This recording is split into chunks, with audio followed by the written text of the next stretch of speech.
High these ആഴ്ചയിൽ ഒരു ദിവസങ്ങളിൽ നമ്മൾ അടുക്കളയ്ക്കൊരു റെസ്റ്റ് കൊടുക്കണ്ടേ. അങ്ങനെ ഞാൻ വിചാരിച്ചു ഇന്ന് എൻ്റെ അടുക്കളയ്ക്കൊരു റെസ്റ്റ് കൊടുത്ത് പുറത്തുപോയി ഫുഡ് കഴിക്കുകയാണ്. അങ്ങനെ പിന്നെ നമ്മൾ നേരെ പോയത് ബൈപ്പാസ്, നമ്മുടെ അഞ്ചൽ ബൈപ്പാസിലുള്ള റെസ്റ്റോറൻറ്റ് പ്ലസ് കള്ള് ഷാപ്പും കൂടാണ്. ഇല്ലം എന്നാണ് പേര് വരുന്നത്. അവിടെ ഓരോ ഹട്ട് കണക്കാം, ഓരോത്തിനും ഓരോ പേര്, വെറൈറ്റി പേര്, ധാരാവി, അങ്ങനെ എന്തോ പല, അഗോരി, അങ്ങനെയൊക്കെ പല പല പേരുകളാണ് കൊടുത്തിരിക്കുന്നത്.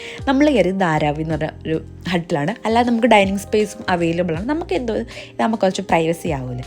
കള്ള് ഷാപ്പിൽ പോയാൽ കള്ള് കുടിക്കാതിരിക്കാൻ പറ്റില്ലല്ലോ. കള്ള് കുടിക്കുന്ന മസ്റ്റായിട്ടൊരു കാര്യമില്ലേ. അങ്ങനെ പിന്നെ നമ്മൾ ഒരു ബോട്ടിൽ കള്ള് പറഞ്ഞ്, ഞാൻ പൊതുവെ കുടിക്കാറില്ല, എനിക്ക് എന്തോ എൻ്റെ പുളിപ്പൊന്നും ഇഷ്ടപ്പെടുന്നത്, ഞാനത് കുടിക്കാറില്ല. പിന്നെ അവിടുത്തെ മെയിൻ സാധനമാണ് നാടൻ താറാവ് റോസ്റ്റ് എന്ന് പറയുന്നത്.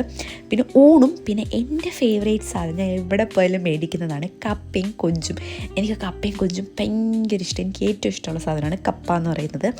അങ്ങനെ അതും കപ്പയും കൊഞ്ചും കൂടെ പറഞ്ഞ് ഞാൻ വിചാരിച്ച് കളറൊക്കെ കണ്ടപ്പോൾ ഞാൻ വിചാരിച്ചത് നല്ല ഭയങ്കര എരി, പക്ഷേ ഇല്ല, ഒരു ആവറേജ് ഏരിയയ്ക്ക് നമുക്ക് കഴിക്കാനൊക്കെ പറ്റുന്നതാണ്. അടിപൊളി ടേസ്റ്റായിരുന്നു. എന്തുമായിരുന്നു.